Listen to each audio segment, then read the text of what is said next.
Selamat datang di tahun 2026. Di masa ini, bahasa Inggris bukan lagi sekedar nilai tambah, tapi sudah menjadi syarat untuk bertahan hidup. Dunia bergerak sangat cepat, dan bagi mereka yang belum bisa berbahasa global, pintu peluang karir internasional seolah tertutup rapat. Kita hampir terisolasi. Data 2025 menunjukkan kenyataan pahit. Literasi kita terjun bebas dan Indonesia terpuruk di peringkat 80 dunia. Kita kalah jauh dari negara tetangga kita.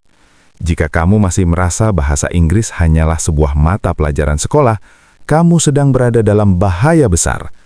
Mari kita bicara jujur tentang kegagalan sistemik ini sebelum semuanya terlambat. Mari kita mulai dengan angka 80. Menurut data Kecakapan Bahasa Inggris Global 2025, Indonesia terpuruk di peringkat 80-an. Kita mulai tertinggal dari negara berkembang lainnya, yang dulu justru berguru pada kita. Belasan tahun kita menghabiskan waktu di bangku sekolah, namun mayoritas lulusan kita masih merasa kesulitan saat harus menjawab pertanyaan sederhana dari orang asing. Kenapa bangsa sebesar ini seolah mengalami hambatan dalam berkomunikasi secara global?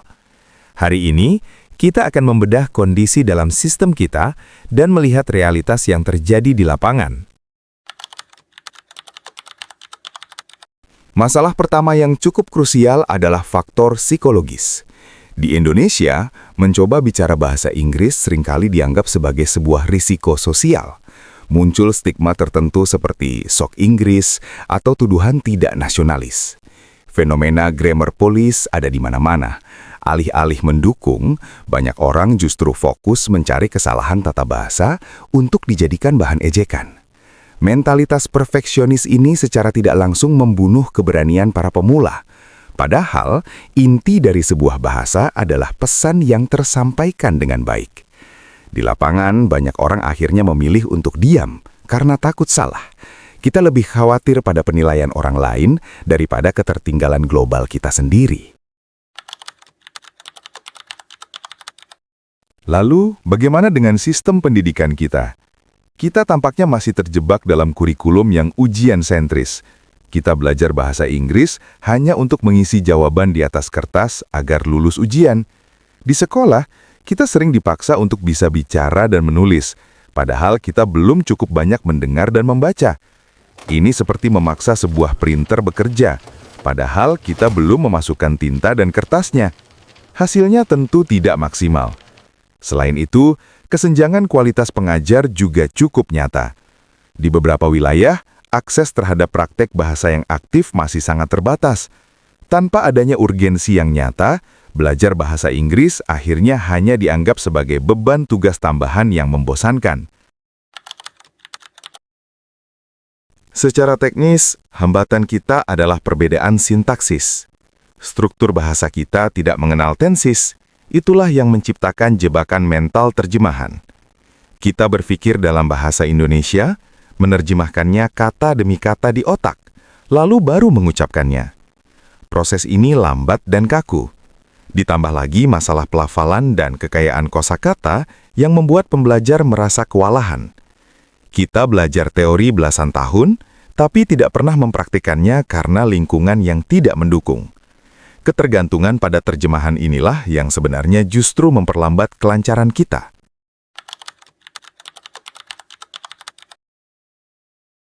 Sekarang, mari kita bicara tentang biologi otak. Pernahkah kamu bertanya kenapa kosakata yang kamu hafal mati-matian malam ini seringkali hilang tanpa jejak keesokan paginya? Secara ilmiah, otak manusia didesain untuk menyaring dan melupakan informasi yang dianggap tidak relevan bagi kelangsungan hidup.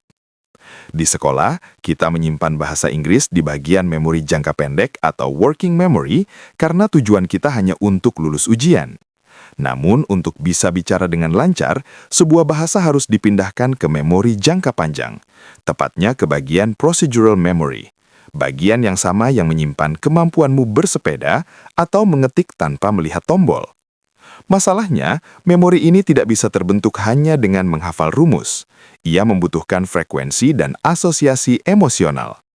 Tanpa penggunaan nyata dan paparan yang berulang, otakmu akan terus menganggap bahasa Inggris sebagai sampah informasi yang tidak berguna. Itulah alasan kenapa kamu bisa hafal lirik lagu bahasa Inggris dengan mudah, tapi kesulitan mengingat aturan tenses. Lagu memiliki emosi dan irama yang diterima otak dengan sukacita, sementara rumus hanyalah data mati yang membosankan. Banyak yang mengira para poliglot atau orang yang menguasai banyak bahasa adalah orang-orang jenius dengan IQ tinggi. Faktanya, rahasia mereka bukan pada kecerdasan, melainkan pada sebuah teknik sederhana yang disebut circumlocution. Saat orang Indonesia terjebak karena lupa satu kata dan akhirnya mendadak blank, para poliglot justru terus bicara. Jika mereka lupa kata kereta api, mereka tidak akan berhenti. Mereka akan mendeskripsikannya sebagai kendaraan panjang yang berjalan di atas besi. Mereka tidak mengejar kesempurnaan kosakata. Mereka mengejar keberhasilan penyampaian pesan.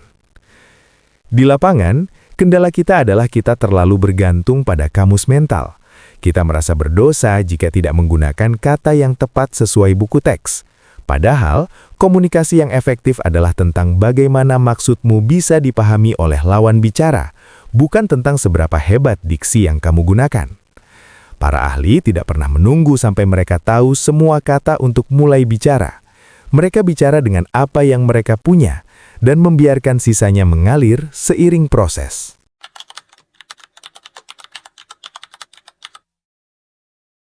Kita harus jujur pada diri kita sendiri. Di tahun 2026 ini, persaingan tidak lagi terjadi antar tetangga atau antar kota, melainkan antar negara. Teknologi kecerdasan buatan atau AI memang bisa membantumu menerjemahkan teks, tapi AI tidak akan pernah bisa membangun koneksi emosional dan kepercayaan dalam sebuah negosiasi bisnis yang krusial. Peringkat 80 dunia yang kita sandang adalah sinyal bahaya bagi masa depan ekonomi kita. Jika kita tidak mampu berkomunikasi di panggung global, kita hanya akan menjadi penonton di rumah sendiri. Kita hanya akan menjadi pasar bagi produk luar, bukan pemain yang menciptakan nilai. Strategi untuk bertahan di masa depan bukan lagi tentang seberapa banyak rumus yang kamu tulis di buku catatan, tapi seberapa berani kamu menggunakan bahasa itu sebagai senjata untuk memenangkan kompetisi global. Jika ingin peringkat 80 itu berubah, hancurkan gembok grammar police di pikiranmu. Bicaralah seberantakan mungkin. Yang penting pesanmu sampai. Ubah input kamu. Berhenti menghafal rumus. Mulailah membanjiri telingamu dengan informasi lewat pendengaran. Jadikan bahasa Inggris sebagai kebutuhan, bukan pilihan. Jangan tunggu relevan. Buatlah itu menjadi relevan untuk masa depanmu. Peringkat 80 dunia bukan takdir. Itu adalah pilihan jika kita tidak mau berubah. Tahun 2026 adalah saatnya kamu keluar dari statistik kegagalan itu. Berhenti takut salah. Mulailah bicara. Kuasai bahasanya, taklukkan dunianya. Saya Daily 10 Words, mari kita ubah sejarah ini bersama-sama.